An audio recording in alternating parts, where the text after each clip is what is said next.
Okay. So as I was just saying, yeah. So the course title is Black Holes, Holography, and Quantum Information. And this is the first time we are offering it. My name is Chethan Krishnan, and I'm a faculty here at CHEP, Center for High Energy Physics. And so you can contact me. So generally speaking, it's email is the best way to contact me. So you can message me at Chethan at IISc.ac.in. I think that's correct, right? So that's the extension, yeah. So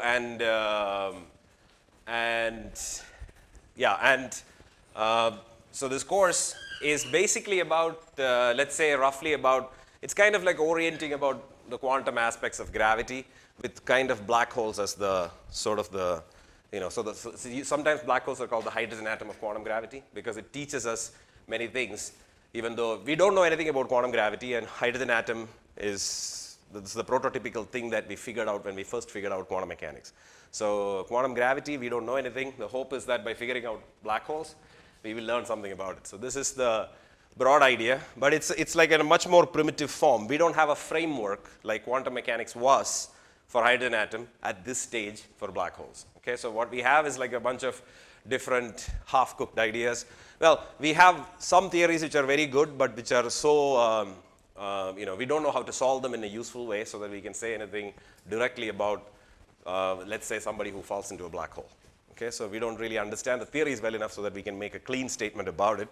But at the same time, we do understand, in some sense, at least in some context, we believe we understand the theories underlying black holes. Okay, so how are we going to solve these theories in a useful way so that we can understand what happens, let's say, at the horizon of a black hole or at the singularity of a black hole? So these are the kind of questions that we would like to have answers to. Okay, so the problem, at least in one context, we believe that we have successfully quantized quantum gravity. And that context is what is called the ADS-CFT correspondence. Okay, so a successful, well, I don't need to put quotes. I think it's a fair statement. A successful quantization of gravity, but not quite in our universe. Okay, so most of what I say today will very broadly be in the context of this ADS-CFT correspondence. Okay, so today or in these lectures will be based in the context of ADS-CFT correspondence. And today's lecture, I'll say many words. You don't have to get scared. So we'll start more systematically starting next lecture. But today's class is kind of like to throw some words around and scare you a little bit and see who sticks around. So that's the real purpose of today's class, but I'll not try to scare you too much. So this is a theory of quantum gravity, and this we believe is the correct theory of quantum gravity, but we don't know how to solve it. You know what I'm saying? There are many reasons to think that this is the correct theory of quantum gravity in certain kinds of space-times where the cosmological constant is negative. Okay? We live in a universe where the cosmological constant is positive and the universe is accelerating.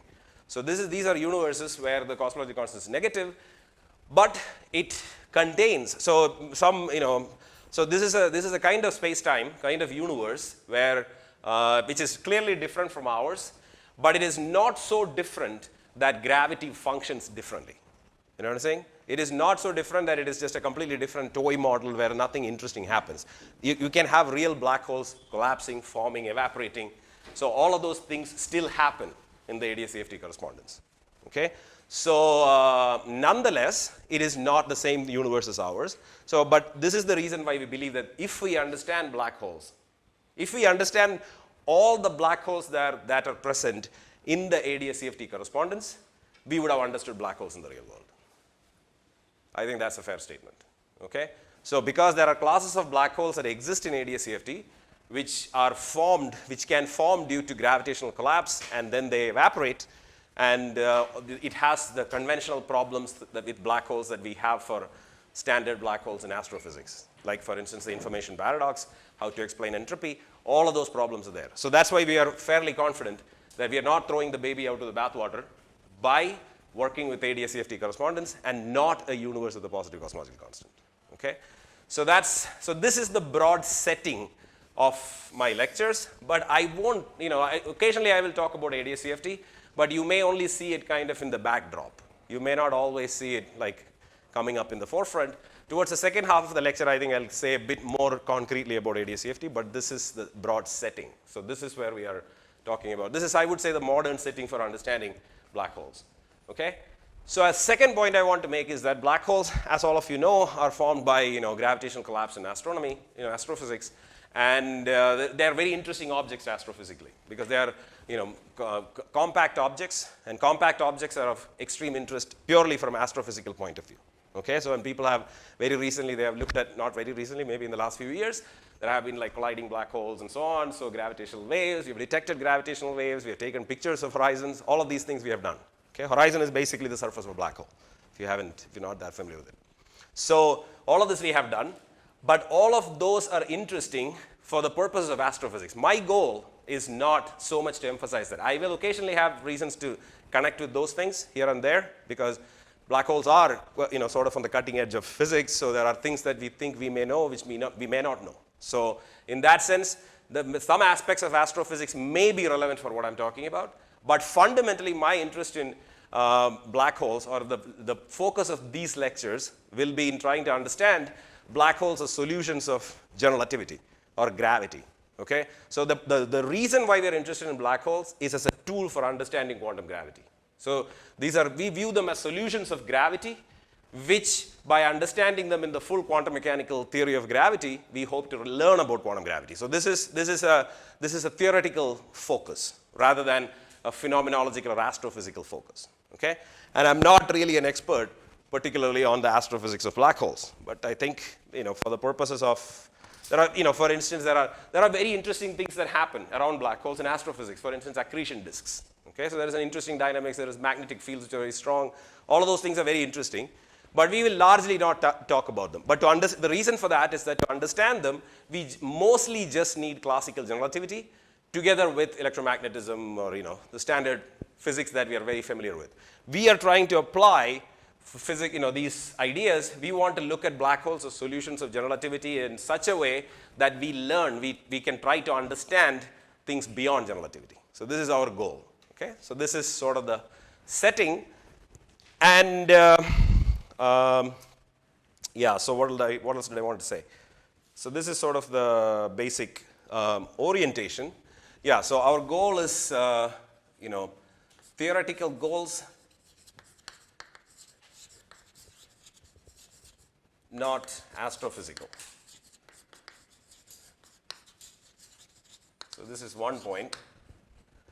So, and so in some sense, there are, so let me just say a couple of words about what black holes are. As they are, that they are systems which start from fairly mundane initial conditions. That's what is interesting about them, because you don't have to have like you start with a sufficient amount of matter, you're guaranteed to produce a black hole. It is not just that you have to arrange things or something like that. If you start a sufficient amount of matter, we expect that our theories predict, and we see that you'll always produce black holes. Okay, black holes are a generic initial conditions can lead to the formation of black holes in general relativity. So they are generic endpoints of gravitational evolution.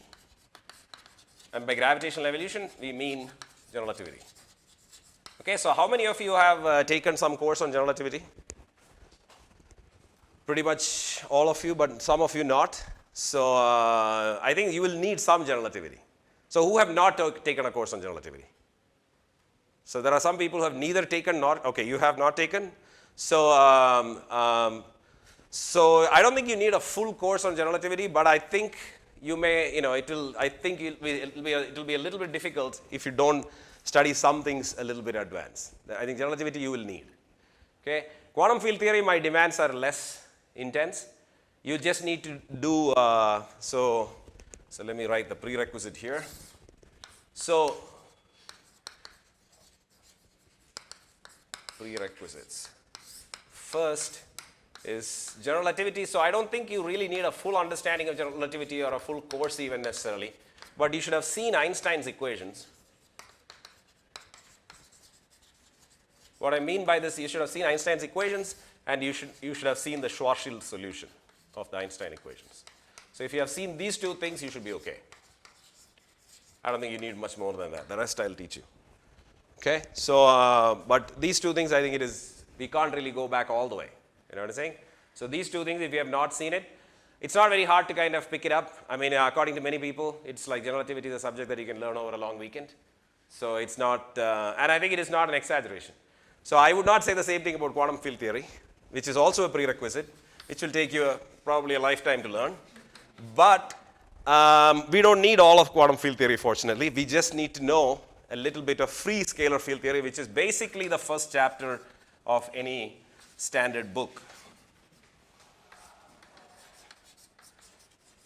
in Minkowski spacetime, in Minkowski space. So yeah, so the prerequisites are actually, for the kind of terrain that we are planning to cover, it's not that much. Okay. So yeah, so this is, I would say this is, this you need more than this, but this is also easier. You know what I'm saying? And this is just, this is really just the first chapter of any textbook on quantum field theory. That's really all you need. You won't need much more than that. Okay? So, right. So those are the prerequisites, and if I have to recommend one book for this, maybe I think it will be Sretnicki's first chapter or second chapter or something, where he talks about quantizing scalar fields, that you can take a look. And general relativity, I mean, there are many books. Maybe let me just write Carroll or D. Inverno, which is a book that I used last time I taught general relativity, and it is a surprisingly good book. So, but so the point is that, but that's a slightly bigger amount of material, but you don't have to know all of it. If you can sort of get a hang of Einstein's equations and you understand Schwarzschild solution. Schwarzschild solution is the name for the black holes, the simplest black hole solution in general relativity. Okay, so these, if you have some understanding of these two things, I think you should be fine. So, so that's as far as prerequisites go. And oh yeah, so I should also probably mention something about how the course evaluation or whatever. So, since I, as I've said this before, nobody likes making courses, making exams, nobody likes giving exams, nobody likes taking exams, nobody likes grading exams. I particularly don't like grading exams. So what we are going to do is we'll have like I'm going to base it on attendance and class participation mostly, and maybe like there will be a presentation at the end. So this is my standard routine for all courses. So that's what we'll do. And the split will roughly be, I think the presentation will probably be about 50% and the rest will be 50%. Okay, so that's what we are planning to do. So, right, so that's what that is. And there is no real textbook that we will follow very intently, but I gave you some references. So one of them is, this is a series of lectures by Daniel Harlow on some Jerusalem lectures on quantum black holes, something like that. So, and this is, so this number, if you have not seen it, you should familiarize yourself with that sort of numbering. You know what I'm saying? So if this number seems magical to you, that's actually a red flag. So it means that you can just Google that number. It'll answer your questions. Okay, so that is, it's basically it's an archive number. Its archive, has these. It's a repository for preprints on the web, and this is the archive number for the particular review that I'm talking about. So if you just Google it, you don't even have to know what archive is. If you Google this number, I'm pretty sure the paper will come up. Okay, so okay. So that's one thing I'll give you, but I may not strictly follow it. But these are standard. So it gives you a context of the kind of things that I'm going to talk about. That's the most important thing about it. So okay. So, and the reason are black. So let me finish this here. So the reason why we are trying this, the course is oriented in this way, is because in the last 40 years, we have been making steady progress on understanding quantum aspects of gravity, and in the last decade, there has been an extraordinary effort in some sense to make more progress, okay? Especially to understand this issue called the information paradox. I'll tell you what the information paradox is in a bit, but maybe towards the end of this lecture. And so because of this, some of these topics are very timely and relevant, and they are kind of in the active research in some sense. At least by the end of this lecture, we will be talking about things which are fairly close to the cutting, edge of research, let's say. So that's one reason why this course is, let's say, the relevance of the course for the current zeitgeist, so to speak. And so and this will give you a general orientation of the kind of material that I'm hoping to cover, even though it is slightly outdated. So this is what we want to talk about. So the reason why, so with, was there a question? No. So what I wanted to say, so what are the questions, what are the orienting questions that we want to answer? Okay, so the orienting questions are,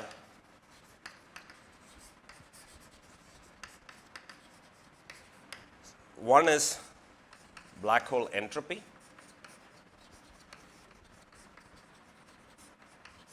and the second is the so-called information paradox.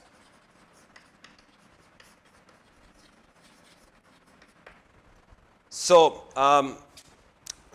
these are the two main questions that one has for black holes when you're talking about black hole physics. The two main targets for once people understood. So the main two targets in the formulation of a quantum theory of gravity, for instance, would be the ability to explain this as well as this from our theory.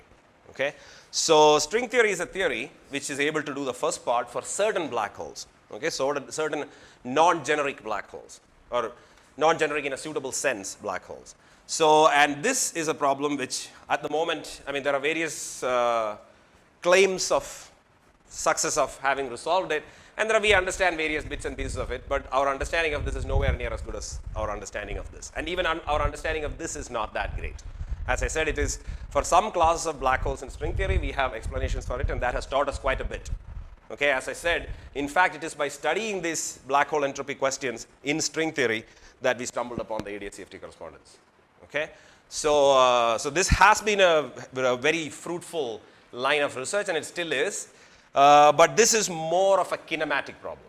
So what I mean by that is black hole entropy. The question of black hole entropy is the question of what are the degrees of freedom of black holes. Okay, so that's roughly speaking the knowledge of the Hilbert space of black holes. But in order to fully understand dynamics, understand physics, we not only just need an understanding of the degrees of freedom, but we also need to know how those degrees of freedom evolve. And the second question about the information paradox, which I will tell you in broad outline today, is basically a question about dynamics. Okay? And the question of that's why it's a much harder problem, and that's why our understanding of it is still very flimsy. It's a sharp contradiction in what we believe is our understanding of evolution of systems that contain black holes. So that's what information paradox is. So you could even think of that as very basically as the level of what happens to things that you throw into a black hole. We don't fully understand. Okay? So that's another way to look at the black hole information paradox question. So let me start by saying one of the So I think that's, I haven't said what black holes, light not escaping, etc. I'm assuming that all of you have heard all those things, right?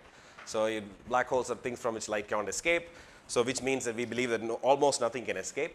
So these are the kinematic basic features of black holes, and in theories of gravity that we have, generically they form. So that's the broad context. So so the primary question, so in a sense what we want to do in the context of our questions is treating a black hole as an ordinary quantum system with entropy. This seems to be a very productive idea. Okay? So let me just write that. Treating black holes as ordinary quantum systems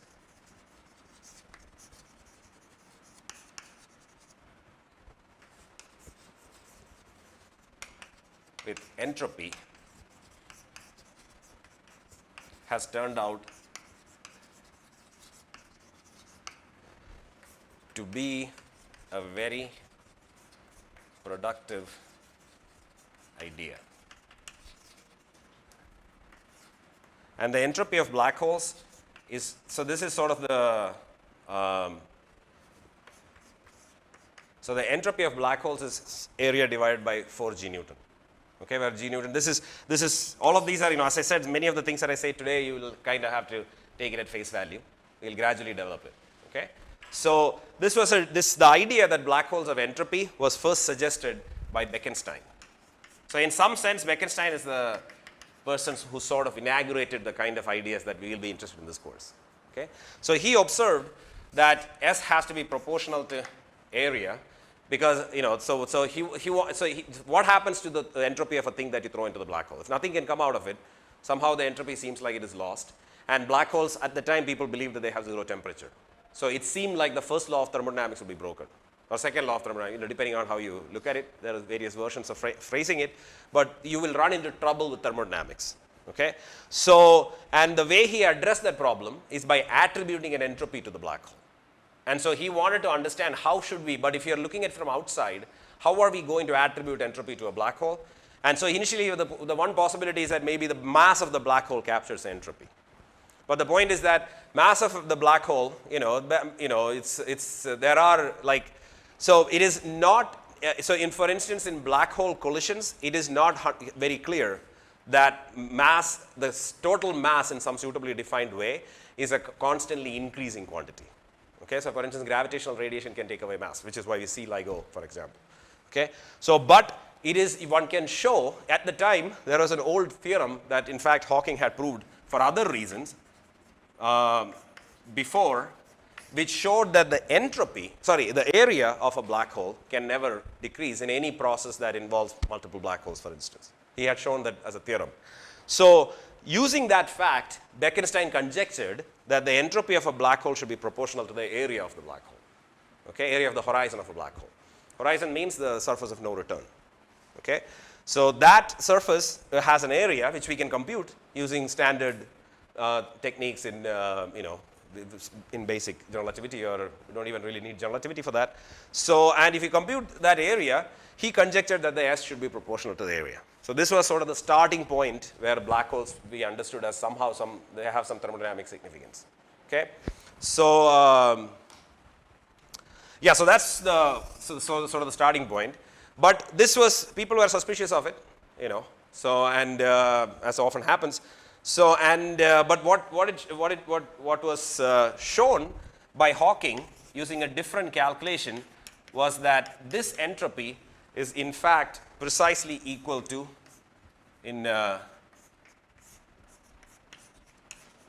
so this is what he showed. So Hawking showed this. He showed it in a slightly indirect way. He computed a certain temperature, which is now called Hawking temperature, and he fixed this proportionality constant. Okay, so this is what he did. So this is called the Bekenstein-Hawking entropy.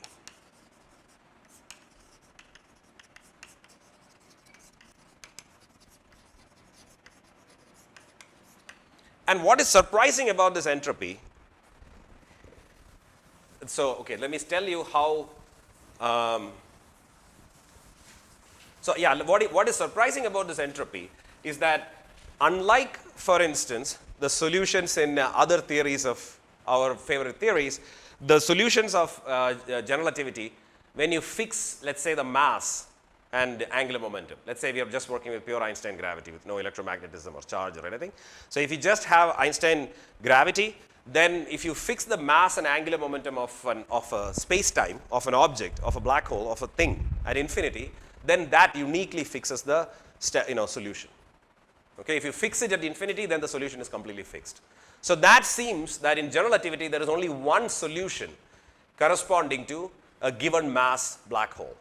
Okay, but this is problematic if you want to attribute an entropy to it, because typically we think of entropy as the number of solutions or number of states in a system which have certain macroscopic quantities, right? So in general relativity, if you fix the mass and angular momentum, which seems to be in most physics, this would be like if you precisely know the energy and angular momentum, you have fixed the state. So that doesn't, but it still leads to some form of an entropy. Okay? So the fact that black holes in general relativity do not have free parameters. So one way in which a black hole could have, if you fix the mass of a black hole at infinity and the angular momentum at infinity, it could be that, maybe this metric could have had some profile as it was reaching infinity. Do you understand what I'm saying? Like if you have a scalar field or an electromagnetic field, let's say some field, usually all our theories are field theories, like general relativity is also a field theory. So if you have a field theory, what happens to the field? Like just the fact that you have fixed, let's say, some quantum numbers associated to the field at infinity does not fix the solution uniquely. Okay, you can have profiles. You can have some functional form for the function which dies off at infinity, various things. It can have all kinds of things. Just some total quantum numbers at infinity will not uniquely fix the solution. Because this is just a general feature of, this is something that if you solve the scalar field equation, depending on boundary conditions, etc., you can find many solutions. Okay, so that's not the case here. Here what happens is if you fix this total quantum number at infinity, the solution gets completely fixed. And that is the reason why this entropy in classical general relativity is a very puzzling quantity. Okay, classical general relativity cannot immediately explain what is the origin of this entropy. This is coming from the interpretation of, the necessity of the fact that we don't want to violate the laws of thermodynamics if you have a black hole spacetime. That's where it is coming from. And the way in which we first noted this fact, so this fact that the numbers, mass and angular momentum, can completely fix a solution is called a no-hair theorem. Okay, so no-hair theorems are a feature, quite broadly, there are ways in which slightly you can evade these things in some not very interesting ways. But broadly speaking, no-hair theorems are a feature of general relativity. Okay, so they are a feature of general relativity, and this is the reason why the entropy of a black hole is a serious puzzle. Because classical general relativity alone cannot do that for you. Okay? And that's one reason also to think that classical general relativity may be some sort of a coarse-grained thermodynamics-like theory, and the microscopic theory is something else altogether. And which has, ultimately, that is what we have found, for instance, in the ADS-CFT correspondence. Okay, in our one functioning theory of quantum gravity, it seems to be the case that general relativity is just some emergent, approximate thing that shows up, which is not there in the full UV complete description. UV complete means the full, the full microscopic description. Okay, so so no-hair theorems are a feature of classical general relativity, and they are in tension with the existence of entropy. So, yeah, so this is sort of the place where black hole physics, in the 1960s, black hole physics kind of went through sort of a generalized, kind of a revolution. I think in the 1960s, when Kerr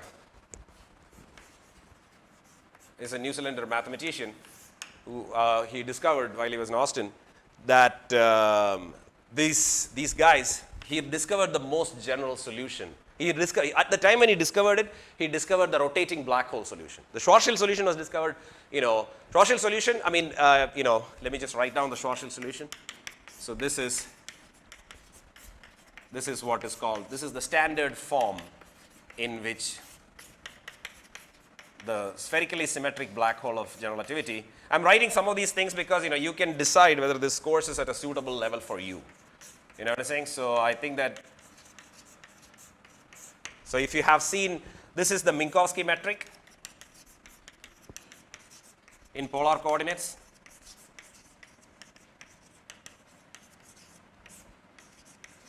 Okay, and the thing that is sitting above it, if you set m equal to 0, you find that you get the Minkowski metric, right? So that solution is what is called the Schwarzschild solution, even though that's not the form in which Schwarzschild wrote it down. Schwarzschild discovered a solution, I think, within months after Einstein wrote down his theory. He was in battle, and he died pretty much months after he discovered it. So, but he did not write it in this form. It was written down by another guy named Droste. So, and that was also very quickly after Einstein's theory came up. Einstein's theory came out in full form in 1915, and I think it was within months, if I understand correctly. Or maybe, yeah, that's what I may be slightly lying, but at least morally it is true. Okay, so so this was the first solution of general relativity that was not Minkowski, which was known as an exact solution. And this solution stayed like that for almost 50 years, and nobody managed to find a solution which had rotation on top of this. So this is a solution which is spherically symmetric, but most astrophysical objects, for instance, are not quite spherically symmetric. They are axially symmetric. They have rotation, so you don't really always, this solution is sometimes a reasonable approximation, but it cannot definitely be an exact solution, okay? So what Kerr did, he managed to change that situation. I don't remember exactly when, but probably in the 1960s, early 1960s, I think. So he wrote down a solution of general relativity which contains 2 parameters instead of 1. So this solution contains only 1 parameter, which is the mass of the black hole. Okay? He wrote down a solution which contains a mass and an angular momentum, and that sort of kick-started what is called the golden age of black hole physics. I would say golden age of classical black hole physics. And then in the wake of that discovery, people came across various uniqueness theorems, and this no-hair theorem is an example of a uniqueness theorem.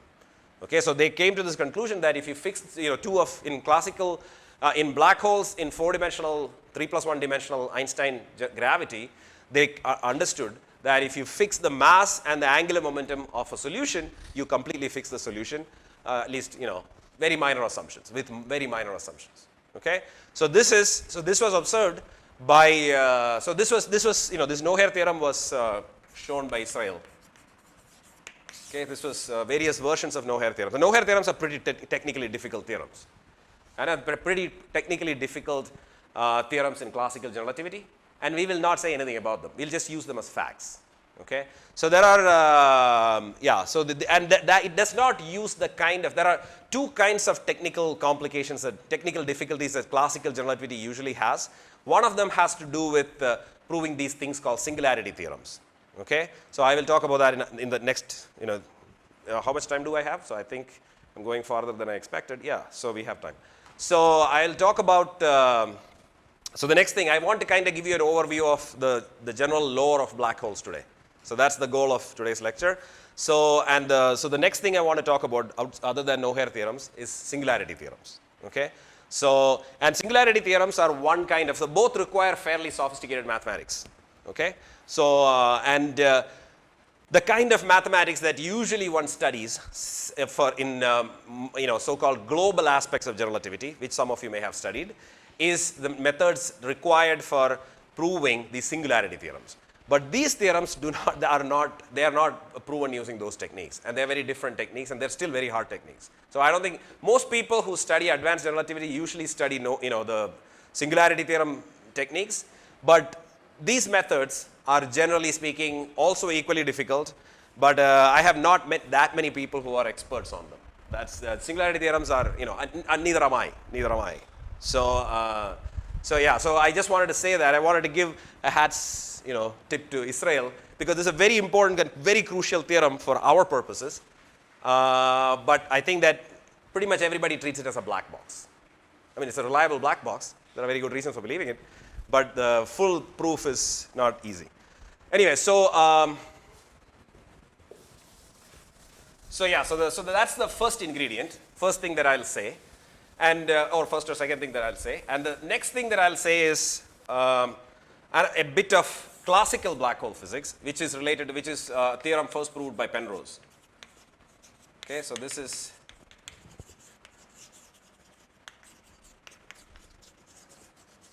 So singularity theorems are basically the statement that if an object has sufficiently collapsed, then it basically will always contain a singularity inside it. And a singularity is a place where there's the differential equations, the solutions of the differential equation basically blow up.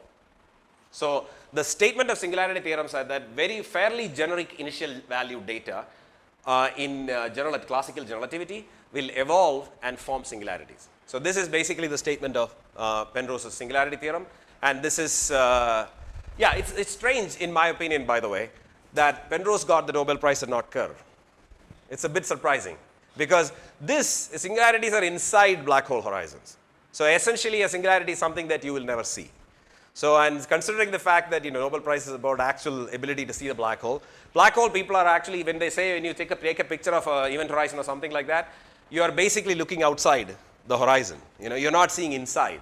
So, and all the things that we are really testing are solutions of, trajectories of particles or photons or whatever right around the Kerr black hole. So that's what we are really checking.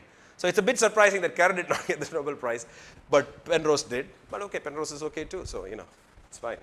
So, but anyway, so this is the second sort of major ingredient that we will not really talk much about. So our goal is always to go to the quantum side of things, but I want you to know the classical lore that existed before, and this is one of the second piece of things. So this entropy and I will talk about black hole temperature in a second. Those things will be very important for us. But these no-hair theorems, singularity theorems, etc., are more classical things which we will not really have much to say about. Okay, but we will believe them. And by the way, any questions? By any point, please feel free to stop, ask, etc., etc. So right.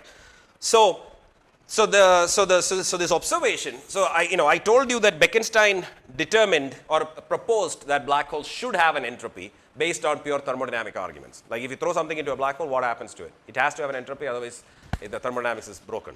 So, but I also told you that the coefficient of this proportionality was fixed by Hawking in this way. Okay? And a very important thing about this to notice, this is the Boltzmann constant, this is G Newton, but the most important theory is that this is 1 by h cross. Okay? So this is not proportional to h cross, this is proportional to 1 by h cross, and this will play an important role for various things. So which means, it's not, you will be able to find expressions in your quantum mechanics text which contain 1 by h cross, but there is a sense in which getting a 1 by h cross on the denominator is much harder than getting it on the numerator. Okay?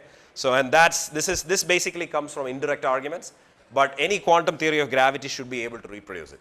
And as I told you, like in certain black holes in string theory, people have been able to reproduce them.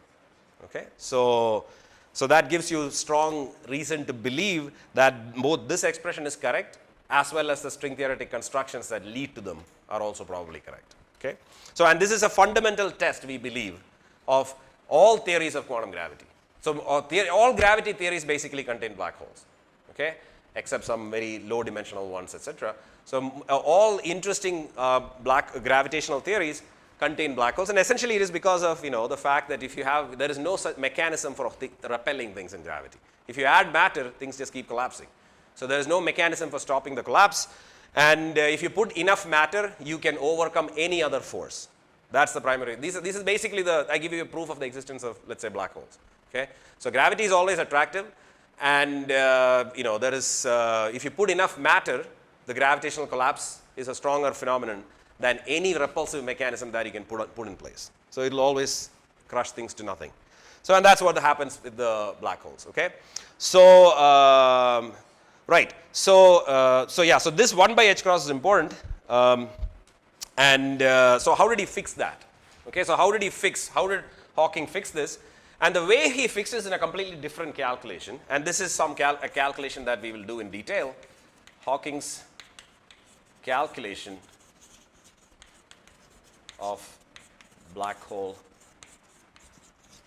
entropy. Sorry, black hole temperature. So he showed that by doing quantum field theory, like of a simple scalar field like the one that you study in the first chapters in Minkowski space, is you can use the quantum field theory of a free scalar field in the background of a black hole, and he showed that these black holes, there is a spectrum of scalar radiation at infinity which is at a certain temperature. So this is something that we will do. Okay? So this calculation basically helped him to establish that black holes have a temperature which is h cross times kappa. Okay, where kappa is called the surface gravity. I mean, we'll fix it for various black holes in various contexts. So this I only want to emphasize the h cross here. This factor depends on various geometric aspects of black holes. This is not important for our purposes right now. But the thing I want to emphasize is that it is proportional to h cross. Okay, this one was inversely proportional to h cross, and this one was proportional to h cross. Okay, so and one fact we knew just from the solutions of general relativity that we have for black holes. Okay? The solutions of general relativity that we have for black holes, we always knew that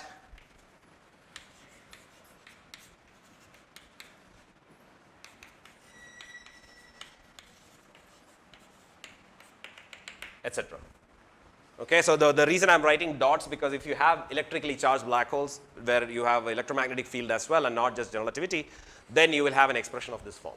Okay, so this is the area and this is the what is called the surface gravity. And in most of my discussions, I will set h cross and c and various other things to 1.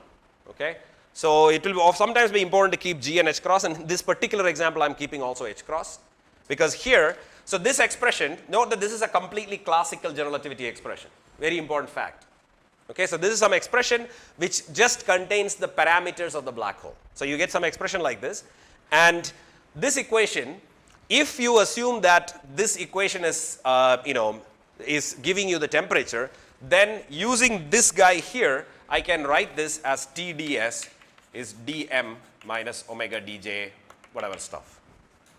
Okay, so this is T Hawking, if you like. I'm setting all the constants, etc. We can fix. So if you fix all the constants correctly, you will. I'm not being here. This is the only place I'm being very careful about all the constants in the problem. Okay, so here I'm just writing. So by using this relation, I am able to rewrite this equation. Hawking showed that Hawking temperature is proportional to h cross times k, and from the first law, from this equation that is valid for black holes in general relativity, we can show that T horizon, that if you come in late, don't ask, just walk in. Okay, please go in. So Th times ds is, yes, go in. So Th times ds is dm. So, so this equation is the first law of thermodynamics. Okay, so this is, so this you can think of in this way, and you see that this looks like the first law of thermodynamics, right? And that's how we know that this A and S are related. Okay, so so Hawking computed the temperature. This formula was a formula in general relativity that we already know. This is sometimes called the first law of black hole thermodynamics.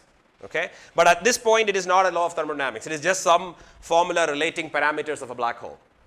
Okay, but then by using this formula and this A, then we can interpret this entropy as being related to S, and that's how Hawking fixed this coefficient. Okay. So this was, proportionality was established or suggested by Bekenstein, and by computing the temperature of the black hole and knowing the first law of black hole thermodynamics, I'm putting it in quotes because this is a purely classical general relativity statement, just from the equations of general relativity you can show this. From there you can truly interpret this equation as a thermodynamic equation for black holes. Okay, so that's sort of what kicked off the sort of the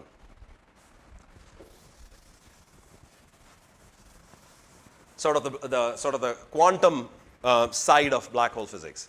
So the singularity theorems and no-hair theorems and all that, they were all classical general relativity. So that was sort of the wake of, let's say, in the wake of Kerr's discovery of the Kerr solution. So that kind of, that is called the golden age of black hole physics. And it culminated in this calculation that Hawking did in 1973, I think.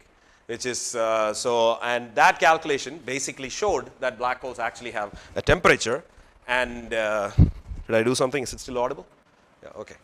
So, and that's what basically this, that's sort of the thing that started it off.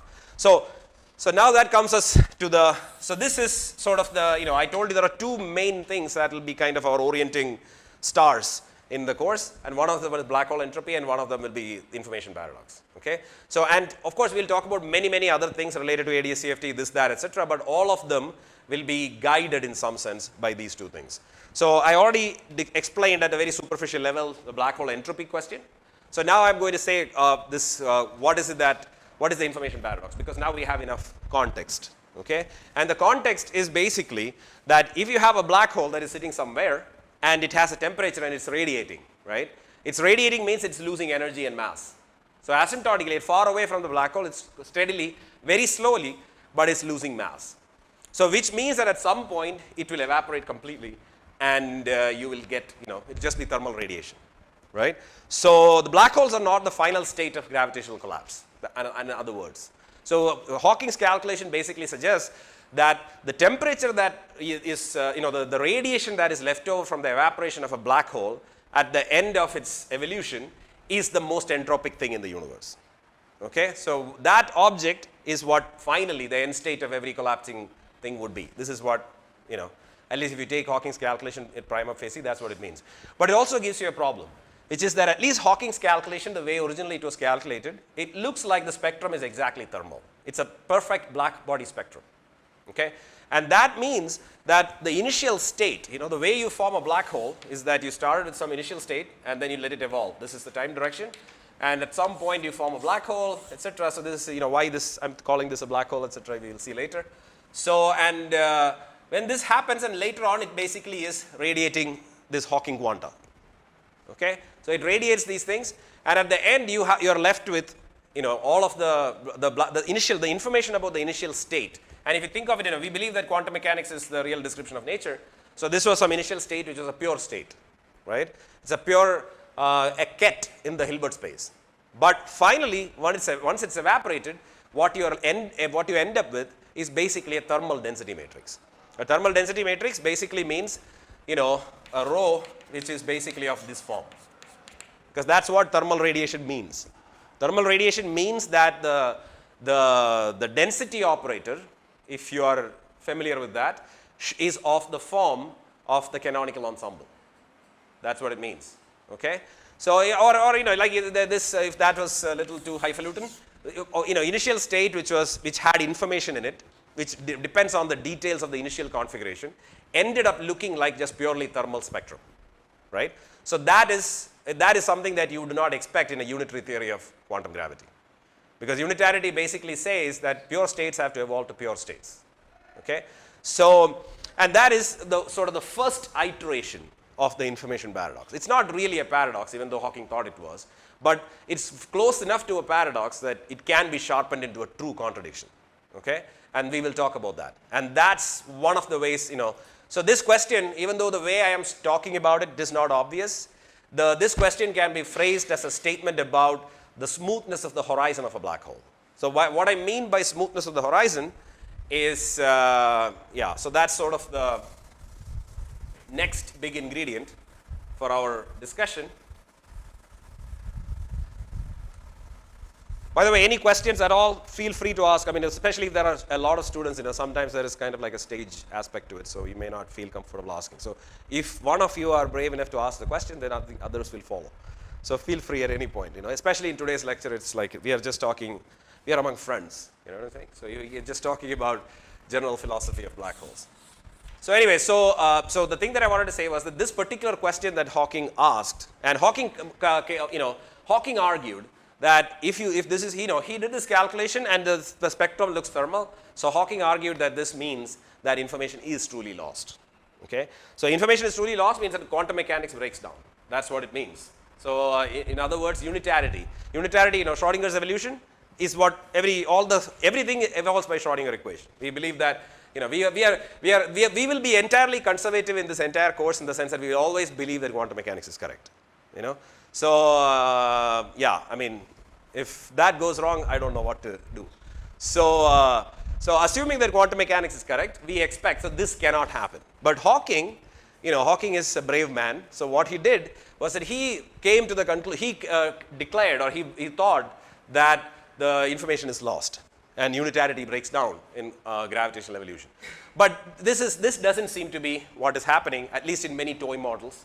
And now we have sufficient understanding of various situations where we believe that this may not be the case. Okay, so in fact, one of the proponents of the counter idea was Toft. So Toft was the first guy, or maybe one of the first people to basically say that, to basically suggest that, you know, information may not be lost in black hole evolution. So, and it was taken over, you know, it was further pushed forward by Susskind and various others. And ADS-CFT correspondence is actually a realization, you know, if the ADS-CFT correspondence is correct, right? I have not told you what ADS-CFT is, but I did mention what it is. It's a theory of quantum gravity. But we believe that if the ADS-CFT correspondence is correct, there is no way that information can be lost. You know what I'm saying? If ADS-CFT corresponds to a statement that a perfectly unitary quantum field theory can be used to describe quantum gravity in space-times with a negative cosmological constant. Okay, so let me repeat that statement. So ADS-CFT correspondence is, one of the implications of the ADS-CFT correspondence is the statement that quantum gravity in space-time with a negative cosmological constant can be described using a perfectly unitary standard quantum field theory, quantum field theory. So that means that if any process that happens in the bulk of the space-time, in the space-time, like formation of black holes, evaporation, all of them should have a unitary description. So information possibly cannot be lost. Okay? We still don't understand the mechanism through which that information paradox is restored, but we know that it should exist. You know what I'm saying? That's what ADS-CFT correspondence gives us. So in that sense, Stoft was more correct than Hawking in this particular case. And so we believe that the universe is, so information is, in fact, comes out. So I also want to say a couple of different ways of looking at the information paradox, which may superficially look different, but they are intimately connected. Okay? So one way to look at this is, sort of clear, which is that what happens to the things that you throw into the black hole. Like somehow the story is that, black holes have a region called a singularity. So I'm drawing these pictures. We'll explain these pictures. Actually, the first thing I will do is explain these pictures in some detail in the first couple of lectures. Okay? So this is the picture.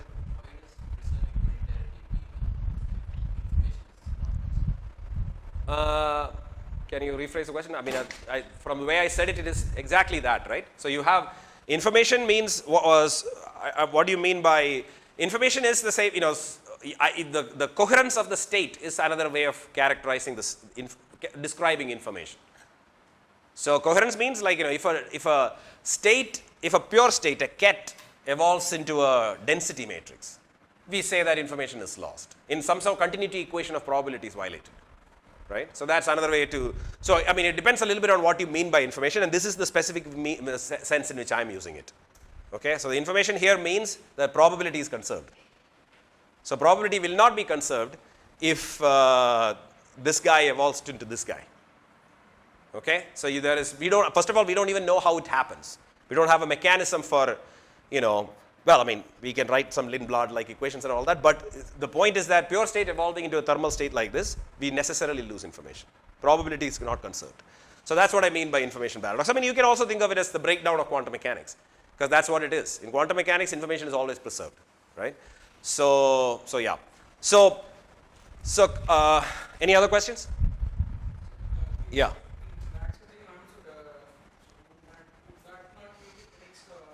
Sorry, can you repeat? Sorry?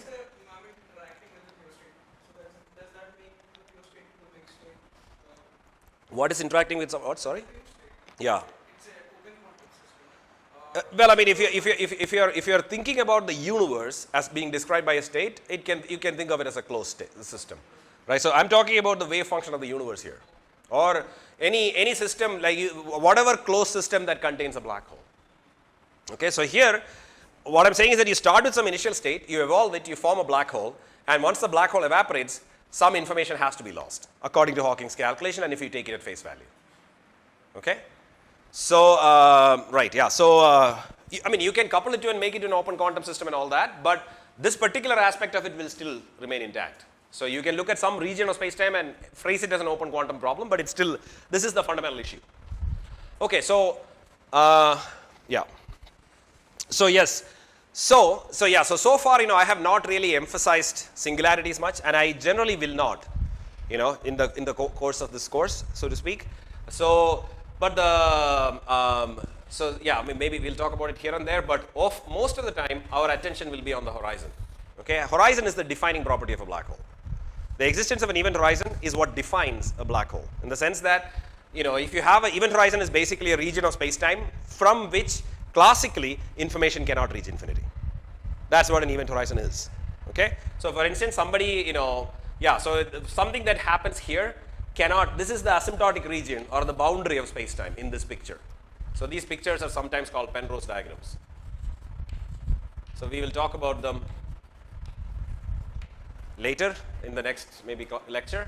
So let's say something happens inside. This is the region that is called the inside of a black hole. So if something happens here, it goes and hits the singularity of the black hole. So the statement that the black hole, nothing can come out of the black hole is the statement that whatever happens anywhere in here cannot get to here. Because, at best you can go along 45-degree lines because speed of light is limited. Okay, so these statements, if you are not super familiar with them, just ask me. Or if you are completely baffled by them, then maybe it is, this course is a little too advanced for you. Okay, so this is so if you are sitting here and this is the light cone of this region in special relativity, you may have seen it. So this light cone is the region. The future light cone is a region that is accessible to a person who's sitting here. So, but if you are sitting here, on the other hand, you will only have access to this region, and that does not reach the asymptotic boundary. So this is what is called the asymptotic boundary. This is the region at infinity of any given space-time. Okay, so that's what this whole picture is for. And so this is what is called the singularity, and this region here, which is called, this is our so-called future event horizon. So a person who is sitting here can fall inside a black hole, but once he is inside the black hole, he's not going to be able to get out. Is it sort of clear to all of you? If somebody is not clear, I think the level at which it is not clear, you should explain it to me. You should mention it to me so that I can kind of readjust and recalibrate how I proceed. Okay, so this object, the horizon is going to be, and one of the things about Hawking's calculation is that he assumes that the principle of equivalence. So let me erase this because this is kind of an important point and write it in a little more detail.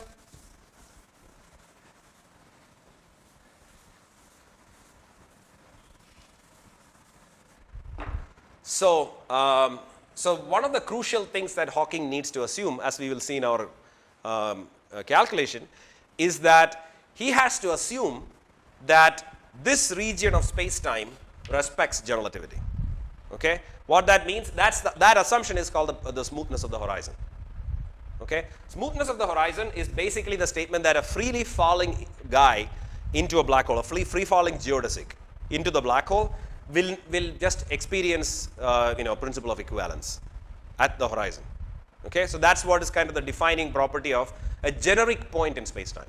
So the horizon, as far as a local infalling observer is considered, is exactly like Minkowski space-time.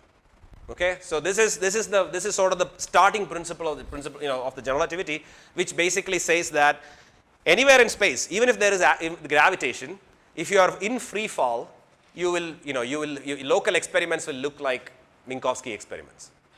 Okay, so Maxwell's equations will work the same way, all of that stuff. Okay, so locally, according to a freely falling observer, the space-time around him looks like there is no difference. He cannot do a local experiment and detect the fact that he is, detect anything. You know what I'm saying? So you cannot detect gravity by doing a local experiment while in free fall. So that's the elevator experiment in Einstein's, general relativity and all that. So a key assumption that Hawking makes is that at the horizon of a black hole, okay, so the surface of no return, for a free falling person, there is nothing strange that happens. So the free falling guy, he will not recognize it if he is falling into the black hole. In fact, for a sufficiently large black hole, and this is not a crazy assumption. You might think that, okay, black holes are collapsed objects, maybe they're dense, the horizons, maybe something violent happens. But the point about a black hole is that if you take sufficient amount of mass and form it to collapse it and form a black hole, what it does is that the horizon can be arbitrarily weakly curved. You know what I'm saying? So, for instance, I wrote down the Schwarzschild metric. So, if you have a black hole that forms from a huge amount of mass, let's say, a galaxy-sized black hole. It's, galaxy size is maybe not that good, but it's still pretty good. So, and if you form a black hole with sufficiently huge amount of mass, you can make the horizon to be arbitrarily weakly curved. Okay, so here, for instance, you notice that this one, I wrote this equation here. So this was my,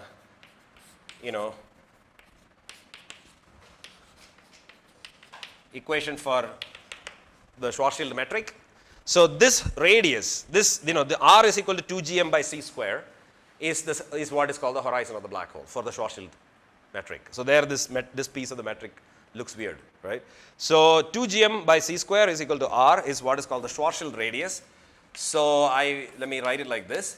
So which means that if the mass of the black hole is large, the radius becomes large. So radius is inversely related to curvature, right? So which means that the bigger the black hole or the more massive the black hole, the black hole is becoming less and less curved, you know. And that means, for instance, so in principle it is possible that, so it means that it's also very not dense, you know, because if you divide the mass by some suitable volume, so if it, you know, volume needs to be defined, but if you do that, you will find that the black hole is actually you can make it arbitrarily less dense. So most astrophysical black holes are pretty intense places, but if you could construct a very, very, very large black hole, it will be arbitrarily, you know, well behaved locally. You know what I'm saying? And this is the reason why, in one way of understanding, why we expect that the principle of equivalence may hold here. Okay? So for instance, we could be passing through the horizon of a black hole right now, and our fates in the future may be sealed. But there is locally, we may not be able to tell the difference. So this is a reasonable assumption from many perspectives. Okay? From the perspective of general relativity, it is not a crazy assumption. At least, you know, we will question it in various ways as we go along. But it is not a crazy assumption to think that the horizon of a black hole is a reasonable place. Okay? So, yeah, sure. Yeah. Mm-hmm. Yeah. True. Yeah. See, equivalence principle is always broken up to tidal forces, right? Even now, on the Earth, we experience tidal forces. So, but these tidal forces are tiny. So, the question is how, you know, the equivalence principle is basically a statement that the metric and the, you know, Christoffel symbol, etc., can be expanded around the flat space value. So, the question is, if it breaks down, I mean, the corrections are always there, but the corrections cannot be measured in, you know, without doing an experiment that spreads over some space and time. That's the sort of the operational statement. So, and that certainly, so to the extent that the black hole breaks that, you know, it also breaks it in any geometry where there is a horizon. Any geometry where there is gravity, right? Even here on Earth, we have tidal forces. It's controlled by the mass of the Earth. In exactly the same way, there will be a similar amount of tidal force in the black hole also. But it is not more than what is expected from an object of that mass. Okay? So, so the principle of equivalence is, you know, so the reason why it is a bit concerning to think that maybe the equivalence principle holds at the horizon is because of the fact that, you can see from this metric, and which we will discuss in the next lecture, is that this seems to be something strange happening at the metric here.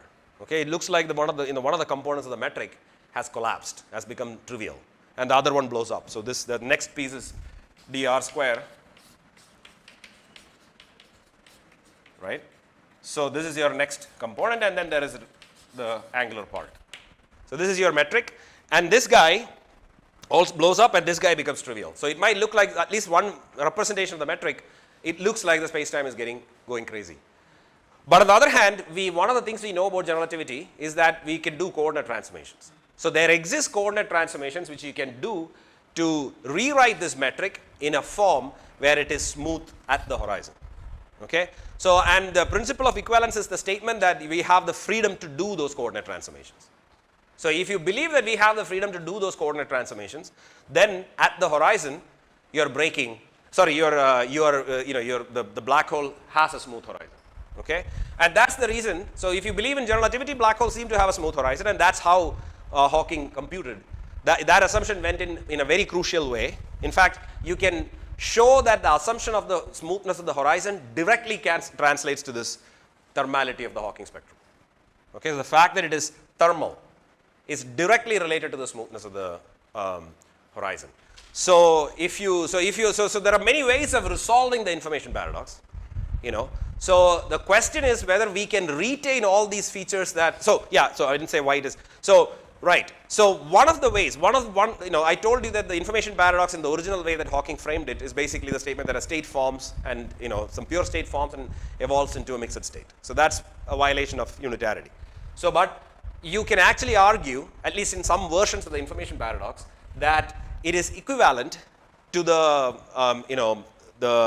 it can be phrased as a tension with the smoothness of the horizon. So you can, there is a sense in which you can phrase the. Maybe I should say that a bit differently a little bit later, not maybe today. So So but let me just say that in very crude words, that the smoothness of the horizon is while respecting black hole thermodynamics.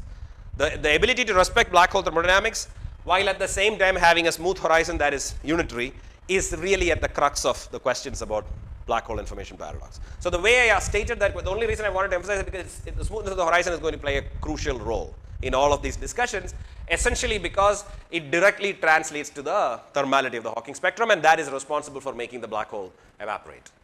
Okay? So smoothness of the horizon is an important idea, which we will also talk about in a few different ways. What is the time now?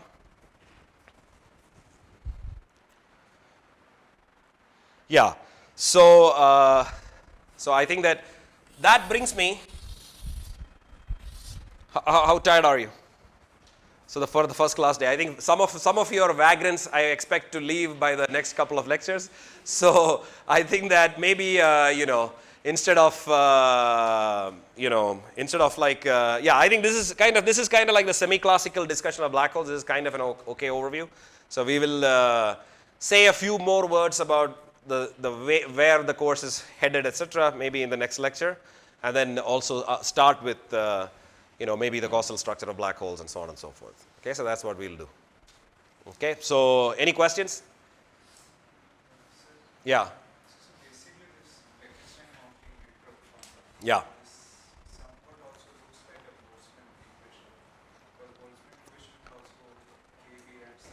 Yeah.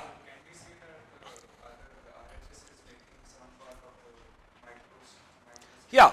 So in fact, we are taking it at face value. So when we say that, the entropy of a black hole is given by this, right? So what we are doing when we say that we want to have like a count of the microstates of the theory, then we are taking it at face value. We are saying that, entropy is a real Boltzmann entropy. And by doing that is indeed how we are, coming to this idea that we need to be able to count it. So count the number of degrees of freedom. And that's why I was saying that the entropy of a black hole is kind of a kinematic question. So it's a question about the number of degrees of freedom of the black hole, and this evaporation and information loss. Information loss is a more dynamical problem because it really is talking about how things evolve. We need to have a early time and a late time in order to talk about information paradox. But in order to talk about this, we need to look at the black hole state and count the degrees of freedom. So it doesn't talk about time evolution. There is no real, well, I mean, there is some indirect way in which the Hamiltonian plays a role, but it's not directly there, at least, in some sense. Okay, so you had a question. So we are talking about whether the smoothness of the horizon is in tension with the information paradox. Is in tension with the entropy, right? Not entropy. I'm saying that smoothness of the horizon directly leads to evaporation. So in that sense, smoothness of the horizon is directly responsible for the information paradox. So if the horizon is not smooth, yeah. If the horizon is not smooth, then we have to somehow see. Yeah. So there are the things that I told you. This entropy, this temperature, all of those things. They have found. They've always been fairly compelling because they have a certain niceness and coherence to them. Even though I would say that none of the calculations of the original calculation of Hawking, etc. There are various things one could criticize in principle. But nonetheless, at the end of the day, there are very many reasons to think that there is a certain coherence to the entire landscape of ideas here. And they have been done for it's very robust. Like any black hole, any dimension, any theory, you get similar things. So, but even more importantly, I don't think we can sacrifice these results because via the ADS-CFT correspondence, these results can immediately be translated into properties of the quantum field theory that I mentioned. So ADS-CFT correspondence is basically the statement that quantum gravity is equivalent to some quantum field theory in d dimensions. This is in d+1 dimensional quantum field theory with a negative cosmological constant is equal to some quantum field theory in d dimensions. So by this temperature, entropy, all the thermodynamic and even fluid dynamic quantities that you can compute on the gravitational side, on black holes, they have direct translations to things in QFT, and they are extremely reasonable. And in some cases, these are the only ways of at least getting reasonable results for certain strongly coupled quantum field theories. So these results, I think it is, of course, the easiest way to resolve the information paradox is to declare in some way. So yeah, the easiest way to declare you could just I wouldn't say it is the easiest way, but if you're willing to tolerate, so the challenge in some sense eventually, I think, is that we also do not like the singularity, even though I didn't really say much about it, because singularity is also definitively a place which is the r equal to 0 part of this metric. We expect everything to break down. We definitely need something more than general relativity in order to explain the singularity of a black hole. But the horizon is some place where we feel like general relativity should work, but again we run into some problem. But ultimately, I want to really emphasize that in order to have a fully satisfactory theory of quantum black holes, we need to both understand singularities and horizons. So people oftentimes make this trade-off of, so for instance, there is one simple strategy for getting rid of information paradox is to just declare that you chop off the jump. There is some magical thing that happens which cuts off your space-time before the horizon. You know what I'm saying? So if you believe that, then of course you have prima facie kill the information paradox. There is no information paradox, because information paradox really requires a smooth horizon. Okay? But then the problem is basically to explain entropy, all the thermodynamics, all of these other things. So those things are successes of black hole, the idea that the black hole is a thermal system. You know what I'm saying? So we cannot throw them out. So another way in which people often resolve the information paradox, or at least attempts of certain kind which resolve the information paradox, declare that this is smooth. And then let's deal with various consequences. But the problem is that the singularity is sitting very much there. Yeah, and you have no mechanism for understanding it. You know what I'm saying? So, so there are, these are all fairly, there are many things to be said about all of these things. So, but I'm just saying that there are, I wouldn't say that there is a completely satisfactory resolution of the information paradox yet. That's, it's just, there is nothing. So not nothing. We have made progress in the last, let's say 10, 15 years, and or even 10, maybe starting for the last 30 years, maybe starting from a paper of Toft, I would say. We have steadily made progress, but I don't think there is a fully satisfactory resolution. So it's kind of like we are kind of seeing a blind man seeing the elephant kind of thing, various pieces which seem interesting, but none of them are kind of fit together in a completely coherent, satisfactory way. The black holes are an open problem, So any other question? Okay, if there's no question, we'll see you on Tuesday.